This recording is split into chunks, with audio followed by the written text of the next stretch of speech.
Hi everyone, welcome to the first of a series of videos where I'm going to be going over some topics and information about driving and racing in the Renault Clio, which is part of the Clio Cup and also the Production Car Challenge in iRacing.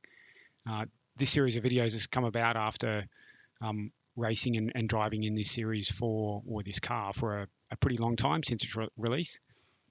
And lots of times I've noticed that people are just not performing as best as they can in this car, and there's some little things that are a little bit different about it than some of the other cars on iRacing, with it being front-wheel drive, small, with a slightly weird engine, and some slightly weird braking. So I want to go over those things. If you have any comments or further questions or topics for this series, then please put them in the comments below. This is my first video on YouTube, so it may be a little bit raw at times, but I appreciate any feedback that you can give, and I'll look to improve things as we go on. So in this first of a series of videos for beginners in the Renault Clio, we're going to go over something that seems simple, but is a little bit more complex than what I originally thought on, I'm sure. Is to understand when to change gears in the Renault Clio.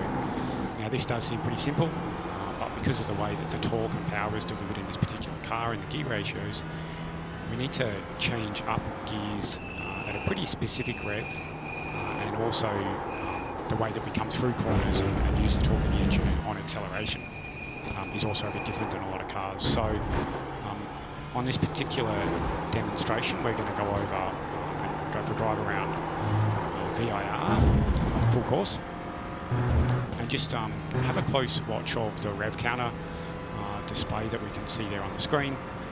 You'll also see that I have an additional rev display, which I'll talk about at some point. But in this first test that we're going to do, we'll come to the main back straight or VIR, and rather than changing at the ideal revs, we'll change at the red line, which is at about 6,300. So as we go around this corner, you'll hear me starting to change up and see me starting to change up at the red line, which is at 6.4. And what we can see and hear is that as we change up, it feels like that the car's just not really accelerating all that much. If you have a look at the speedo once we get over about 5,500 just kind of seems to take a bit of a dive. And as we take a pause just here, we can see that we get up to 198 k's an hour. So we'll keep on going through and get a lap time. Now this is just an initial lap out of the pits, so that lap time's not really representative, but it is a good comparison because on our next run we'll do the same sort of lap, same sort of speed all the way through, but rather than changing up at the red line, we'll change up at the ideal revs. So then at the end of this lap, we get a lap time of around 2 minutes and 6. So now on this next lap, we'll do exactly the same thing, but rather than changing up at the red line, at around that 6.4, we'll change up at the ideal revs, which is somewhere between 5,400 and 5,500 RPM. Now this information originally came out from the car developers at iRacing. They originally said that we should be changing up at 5,500 to 5,600, but through some information which I'll show you a little bit later on in this video, we've been able to work out within the Clio community that the ideal revs is actually somewhere more like 5,400. And this is a pretty obvious difference once we do start to go down this back straight. We have a listen to the engine. We also have a look at that speedo as it climbs up and through the speeds, and you'll see that the speed definitely starts to, rather than die off over that 5,500, it sort of continues to rise as we go through each gear. So as we come back around onto the back straight at VIR, we're now going to change up at that 5,400 odd, and you'll have a watch of that speedo, and you'll see it continuing to rise pretty well through the whole run down here. It doesn't seem like much, but it's only been about 3 kilometers an hour over the previous one. But it definitely makes a difference over a full lap. And as we come to the end of this lap, which was pretty similar to the previous one I showed, where we changed up at the full red line, we definitely have a faster lap time here as we come over the finish line, about 2:10. So now in this next demonstration, we're doing a straight line test at Monza. We're going to do the track that doesn't have the first chicane, so we can go flat out all the way to that second chicane on Monza. Here we're changing up at the red line. Again, you can hear the engine really start to fall off in that sort of strength of power that it's making over 5,500, 5,600. Our standing 400 metres, our standing quarter mile was 13.2. A standing kilometre is just about to pop up now at 25.7 and 193 kilometres an hour. As we take this corner flat out and get to the 100 metre board at just before this one, we get a final speed of 42.53 and 206 kilometres an hour. In the next test, we're going to do exactly the same thing, except change up at 5,400. And we'll see the time differences as they pop up.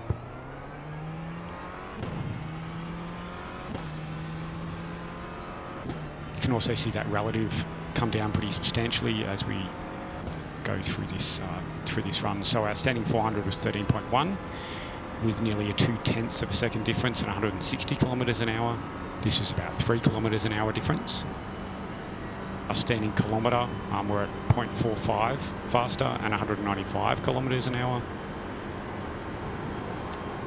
And you can see that delta not really shift all that much now because we're kind of near top speed, but our final speed is 207 and half a second, over half a second.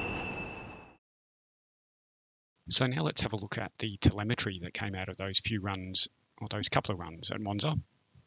So here we're using Garage 61. This is a great service if you haven't already used it to analyse your driving, compare yourself to others, and really find some time. What we can see here initially is we've got the two different runs.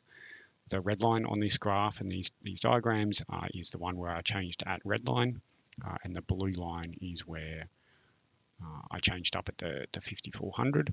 Down here is the time difference between the two runs, and because the blue line is lower, that means that it's a lower time. We can see our speed graph, our throttle trace, which is obviously just flat, our brake trace, which is non-existent, our gear change, and we can see here with the blue line going up into each gear earlier means that we're changing up at a lower revs. This is the RPM trace, which shows when we're changing each gear, and we can see because the blue line goes down into the lower gear or the lower revs earlier, obviously we're changing up, and then a steering trace at the bottom. If we zoom in a little bit to just the full run, we can see a time difference of 0.517 seconds. We can see our speed trace. Now, the final speed is not really the important thing. What's interesting is the speed difference that we can see through the middle of the run, and we'll come and have a look at that zoomed in a little bit. And obviously, here we can just see that when we're changing up is really where we're getting the substantial difference in times. There's two probably areas where there's a biggest difference. One is here, and the other is here. These correlate to when we're changing into fifth gear at the ideal revs, and then again there's a decent difference in speed gained where we're changing up into fifth gear on the red line run. If we zoom in just a little bit closer, this is just the 400 metre portion of the run, so the quarter mile. Here's another view of that difference where we're changing up to fourth gear in the ideal run with the changing up at 5400 RPM, and then you can see that speed carry that speed difference carry all the way through. At these points, I think there's about a 5 or 6 kilometre an hour difference in the speed, which really just makes a big difference over the full run and obviously over a full lap time. And here's that slightly zoomed in chart where we can see our change up points where we're gaining some speed. And these gains in speed are really all about changing, when we change gears, it's really changing into the meaty part of the torque band of the engine at those particular revs. So we know that the car makes peak torque, which we'll look at in a graph fairly soon. And we want to be able to change up into the gear sort of before that peak torque. So this graph that we can see here was actually developed by one of the community members within the Clio community, Risto. He's a great person to have in your community because he's very technical and loves understanding why things happen and why things are the way they are. You'll probably see some of his output then and information that he's provided to us in a few of these videos.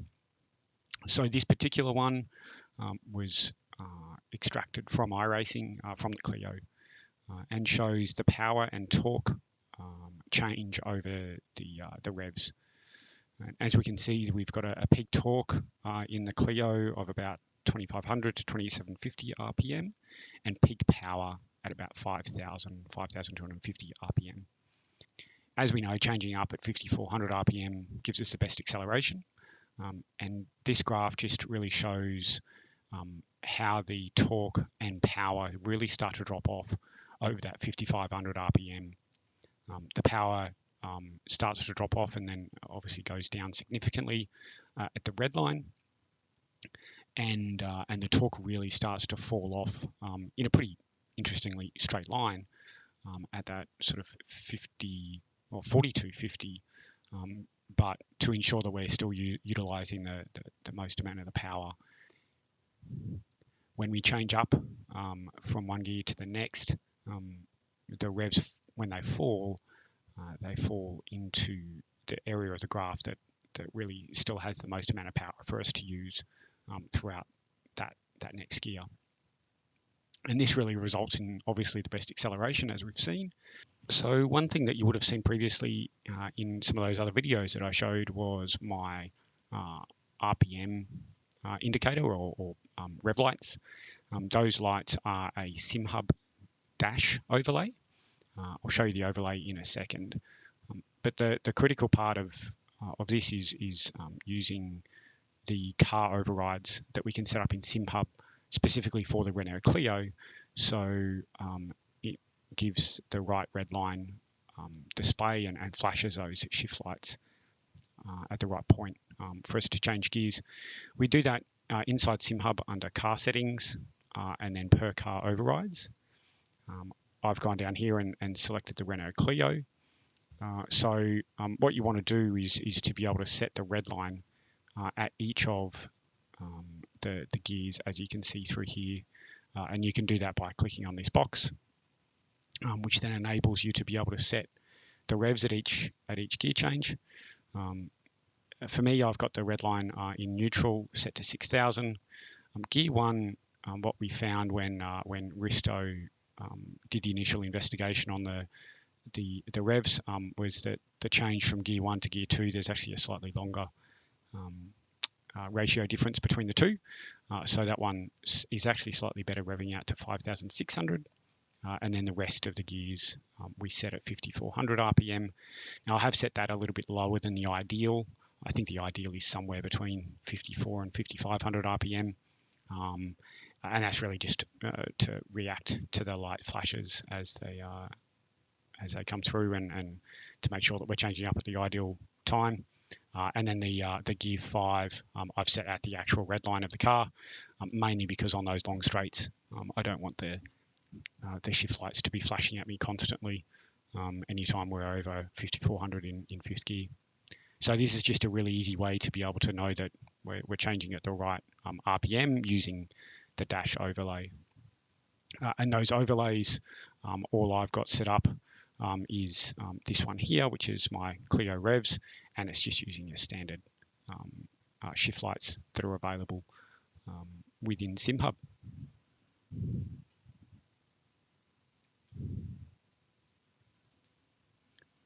So in this next test, just to round off this video, I'll show you a couple of laps at Okayama, where we change up at the red line, probably hold or change down into lower gears through some of these corners as well. And then we'll do another run where we're changing up at the ideal revs and really see the time difference. If you'd like to skip this part of the video, I totally understand.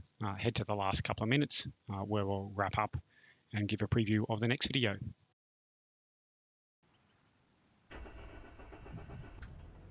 Okay, so here we go. As I spoke about previously, you can see that additional rev counter that I've got on my screen there, which is set at the custom revs using Simhub, like I showed. And you'll see, especially on this first lap or two, where I'm holding out the revs, you'll see it flashing a lot, and that's really because it's going up to the standard red line of the car and going over the revs that were set in Simhub. So it is slightly distracting, but we'll get over that as we drive around. Now, Okayama was a track that I drove around a lot at the end of last year. There was a Mellon's 24-hour event here, and it's just a really good track to do some testing at because it's got a long straight, it's got some heavy braking zones, it's got some slightly technical corners that we can use to try some things out.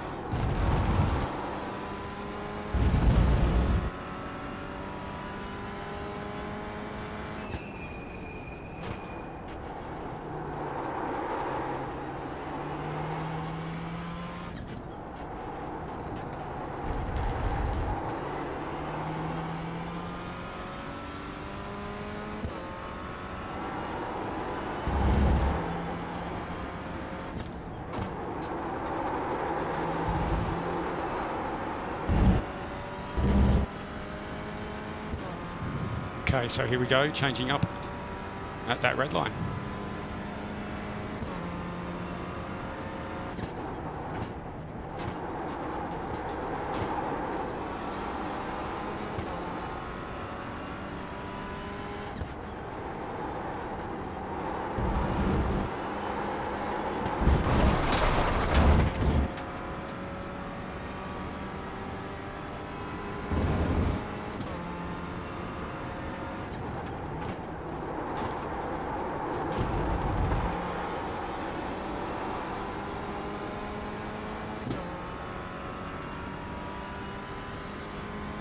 Down this straight is definitely one spot where we'll see the difference in the acceleration out of that at turn 5.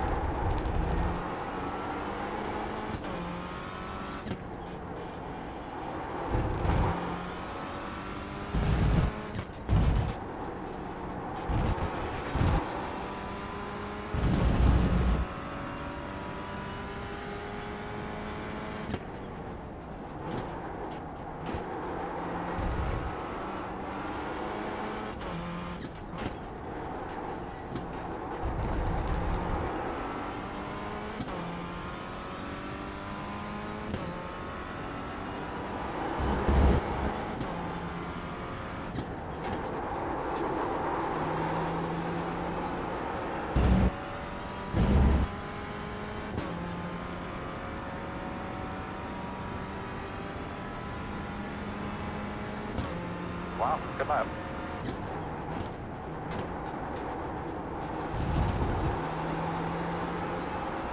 So now we'll do our lap with changing up at the ideal revs and also holding a gear in some of these corners a little bit longer.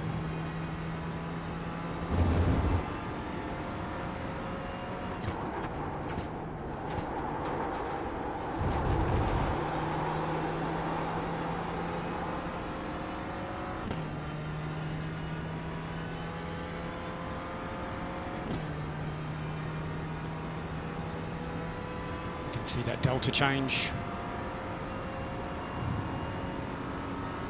So we're about 0.2 faster at the end of this straight.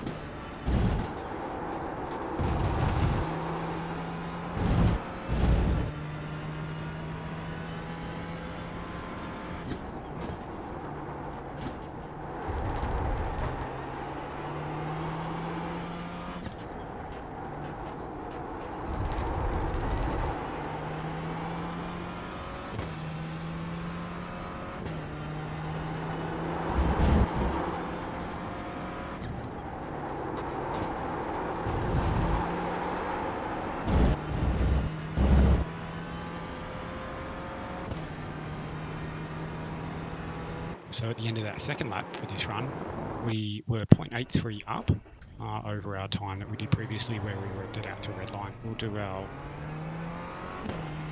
first run of the two, or first lap as the two, with changing up at the right revs. So then we've got a comparison between cold and hot tyres too.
So this lap will be changing up at our ideal revs, around at 5400.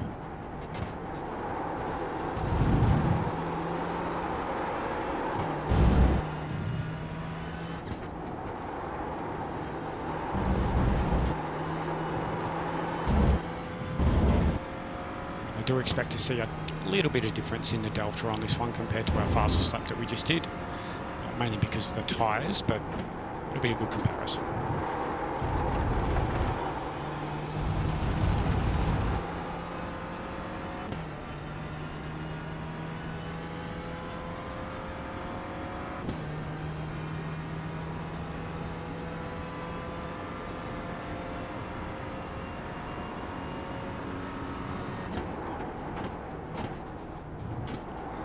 Another point to cover off, especially driving around Okayama, but it applies to lots of different tracks, is how we hold the gears in the Renault Clio.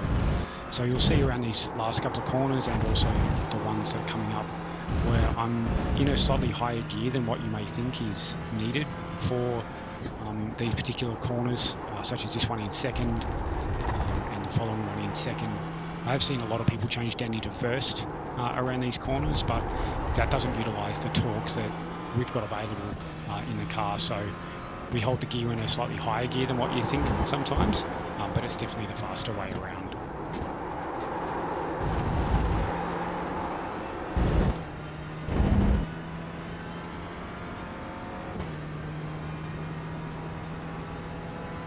Got about 1/10 of a difference, maybe that's in tyres. But this lap we will now hold the revs at each gear change until the red line. Hopefully we'll notice that delta changes pretty significantly through each straight and acceleration zone.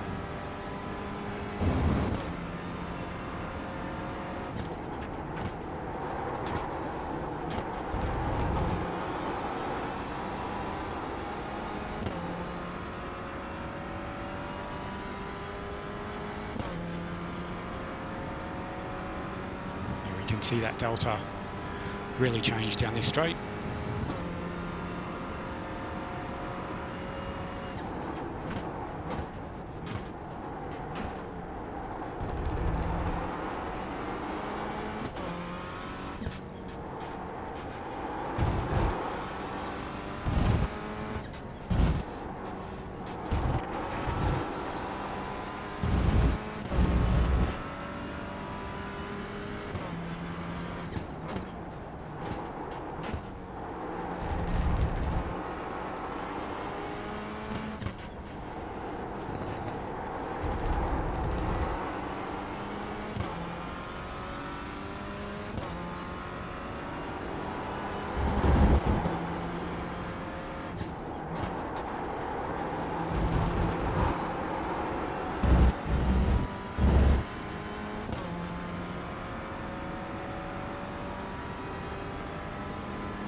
So there we go. Compared to the second lap of the previous run, where I changed up at the ideal revs, did a 144.144. This time, changing up at the red line, we're about a second slower, which is what I would expect. That's typically what I see in rookies and beginners starting to use this car and changing up at that red line. So that brings us to the end of the first video in this series on when to change gears in the Renault Clio. Seems simple, but as you've hopefully seen, it's a little bit more complicated than some other cars. So I hope you got a lot out of that. If you do have any feedback or further questions, please let me know in the comments below. The next series in the video, I will talk about braking, the use of the brake valve, and how we can use trail braking to rotate the car as much as possible, which is pretty important in a front-wheel drive car like the Clio. If you do have any other topics that you think would be good to discuss or have a video on, please let me know, and we will endeavour to do what we can. Thanks again. Bye.